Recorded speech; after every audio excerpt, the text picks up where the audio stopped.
Right, so we will discuss about this co-articulation of the aorta today. First of all, this is your right atrium, right ventricle. ये जो यहाँ से निकल रहा है, this is the pulmonary artery, okay, जो कि आगे जाके lungs के अंदर enter होते हैं. Fine. उसके बाद है ये आपके पास लेफ्ट एट्रियम, ये लेफ्ट वेंट्रिकल से ये जो नज़र आ रहा है आपको, this artery, this is called as the aorta. Okay, ये एओर्टा ऐसे जाता है और आपको पता है कि ये हमारे अपर एंड लोअर बॉडी को ब्लड सप्लाई करता है. Fine, okay, this is what happens normally. अब क्या है कोआर्क्टेशन ऑफ एओर्टा में, जब फॉर एग्जांपल कोई न्यूबॉर्न आता है ना, उसमें क्या होता है कि ये जो आपको एओर्टा नज़र आ रहा है, राइट, एओर्टा में क्या होता है कि ये this is this left subclavian artery. Okay, just below the left subclavian artery वहाँ पे क्या होता है, इस तरह से नैरोइंग होता है. ओके, नैरोइंग होता है. Can you see this narrowing, right, ये इस तरह से नैरोइंग होता है. अब जाहिर सी बात है, अगर यहाँ पे नैरोइंग होगा तो यहाँ पे जितना भी ब्लड होगा एओर्टा के अंदर वो आसानी से नीचे की तरफ नहीं जा पाएगा. Okay, fine. As a result क्या होगा कि ये जो आपका जो फॉर एग्जांपल हेड है, उसके अलावा अपर लिम्स है, राइट, वहाँ पे क्या होगा, ज़्यादा ब्लड जाएगा.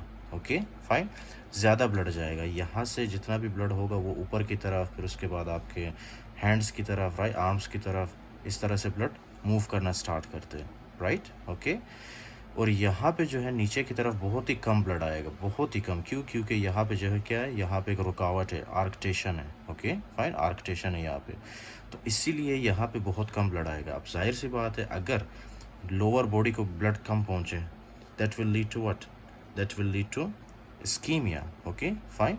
But before that let me explain for you. ये जो पेशेंट्स होते हैं, इनके जो लोअर बॉडी है ना, फॉर एग्जांपल इनके लोअर लेग के मसल्स, बटक्स वगैरह, ओके, वहाँ पे क्या है, वहाँ पे जो है एक तो ब्लड कम आती है. Fine, reduced blood. अब जाहिर सी बात है, अगर लोअर बॉडी में ब्लड कम होगा, so that will lead to reduced blood pressure.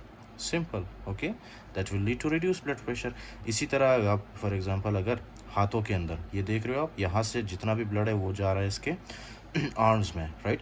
तो आप जैसे ही for example blood pressure check करते हो अपर लिम में आपको क्या मिलेगा, अपर लिम में आपको ब्लड प्रेशर रेज मिलेगा. Okay, this is the P, blood pressure. Fine, this is called as the radiofemoral delay. Okay, sorry, brachiofemoral delay, brachiofemoral brachiofemoral delay. This will be the first finding, okay, in this patients.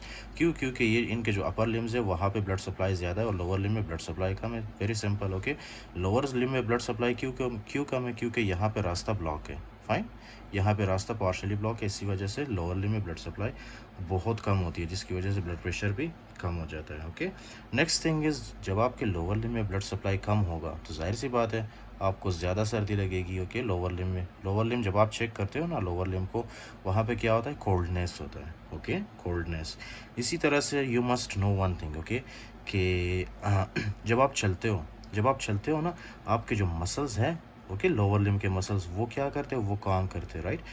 वो क्या करते हैं, they will become functional and they will work. Okay, जब वो work करते हैं तो जाहिर सी बात है, ये जो मसल्स होते हैं ना आपके, इनको ज़्यादा ऑक्सीजन और एनर्जी की ज़रूरत होती है. अब ज़्यादा ऑक्सीजन और एनर्जी कौन प्रोवाइड करता है, यहाँ से ये जो ब्लड वेसल्स आते हैं एओर्टा से, मतलब डिफरेंट ब्रांचेस के थ्रू वो ब्लड वेसल्स आके हमारे मसल्स तक पहुँचते हैं और क्या प्रोवाइड करते हैं, ऑक्सीजन एंड न्यूट्रिएंट्स. ओके, जब जाहिर सी बात है, जब आप चलते हो तो आपकी बॉडी में से क्या रिलीज़ होता है, vasodilatory substances. Okay, vasodilatory substances. ये वेजोडाइलेटरी सब्सटेंसेस क्या करते हैं, आपका जो ब्लड वेसल है ना, ब्लड वेसल्स को ये डायलेट करते हैं. फाइन, अब ब्लड वेसल्स तो यहाँ पे डायलेट होंगे, लेकिन यहाँ ऊपर से इतना ब्लड ही नहीं आ रहा, ब्लड ही हमारे पास कम है. जब ब्लड कम होगा तो जाहिर सी बात है, ये जो हमारे मसल्स हैं इनको ऑक्सीजन सप्लाई भी कम होगी और ब्लड सप्लाई भी कम होगी, जिसकी वजह से यहाँ पे क्या होगा, यहाँ पे आपके लोअर लिम्ब में इस्कीमिया हो सकता है. Okay, this will increase the chances of the ischaemia. Fine. उसके बाद क्या है उसके बाद ये है ना कि जैसे ही यहाँ से ब्लड कम आता है तो जाहिर सी बात है, यही कम ब्लड जाता है हमारे किडनीज़ में. ओके, आपको पता है आपके किडनी के अंदर सेंसर्स होते हैं. ओके, रिसेप्टर्स होते हैं, सेंसर्स होते हैं, जो कि क्या करते हैं, लो ब्लड प्रेशर को सेंस करते हैं. जैसे ही लो ब्लड प्रेशर होता है ना, आपकी जो किडनीज़ है वो क्या रिलीज़ करते हैं, they will release renin. Okay, fine, renin. अगर आपने फिजियोलॉजी पढ़ा होगा रेनल सिस्टम का, तो आपको पता है कि रेनिन क्या होता है. Renin definitely this will be converted into angiotensin 1, okay fine. उसके बाद यही एंजियोटेंसिन 1 कन्वर्ट होता है एंजियोटेंसिन 2 में, ओके फाइन, एंजियोटेंसिन 2 में। और एंजियोटेंसिन 2 क्या करता है? एंजियोटेंसिन 2 जो है हमारे बॉडी के अंदर वेजो कॉन्स्ट्रिक्शन काज करता है, वेजो कॉन्स्ट्रिक्शन, ओके राइट, यानी आपके जो ब्लड वेसल्स है वो कॉन्स्ट्रिक्ट होंगे, फाइन, ओके। तो यह क्या है, हमारे पास जो अपर लिम्ब के मसल्स हैं ना, सॉरी ब्लड वेसल्स, वहाँ पे क्या होता है, वहाँ पे ऑलरेडी ब्लड प्रेशर इतना ज़्यादा है, ठीक है। जब ये वेजो एंजियोटेंसिन 2 रिलीज होता है तो this will further cause vasoconstriction of those vessels, okay. जब वेजो कॉन्स्ट्रिक्शन होता है तो यहाँ पे क्या होता है, ये आपके अपर बॉडी में जो ब्लड वेसल्स जा रही है ना, वहाँ पे क्या होता है, उनकी होती है वेजो कॉन्स्ट्रिक्शन, ओके, वेजो कॉन्स्ट्रिक्शन, जिसकी वजह से क्या होगा, वेजो कॉन्स्ट्रिक्शन जब भी होती है बॉडी के अंदर, that will lead to hypertension, that will increase the blood pressure, okay.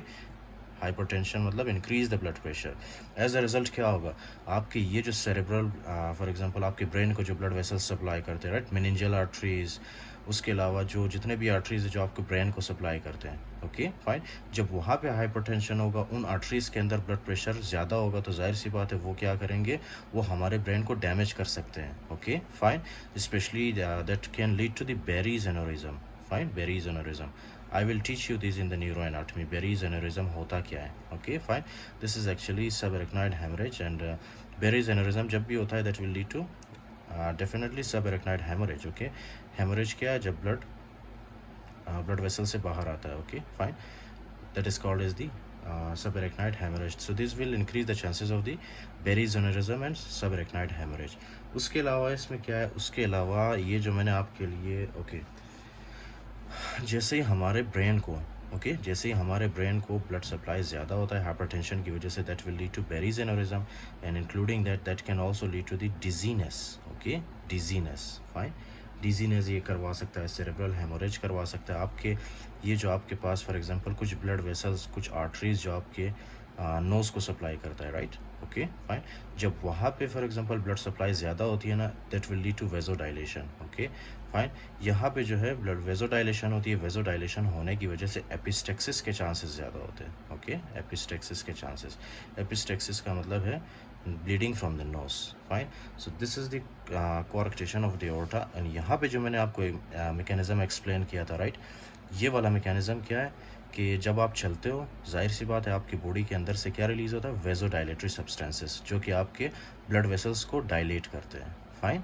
अब ये ब्लड वेसल्स जैसे ही डायलेट होंगे, फाइन, इसकी वजह से क्या होगा कि आपके बॉडी के अंदर पहले तो ब्लड कम है, ओके, और ऊपर से वेजोडाइलेशन हो रहा है, तो जाहिर सी बात है कि आपके ये जो मसल्स है इनको बहुत ही कम ऑक्सीजन और ब्लड सप्लाई होगा, फाइन, ऑक्सीजन और ब्लड की कमी होगी हमारे मसल्स के अंदर, that will lead to ischemia, fine, and this process is called as the claudication, this process is called as the claudication, claudication, इसको हम क्या कहते हैं, क्लॉडिकेशन कहते हैं, फाइन, ओके।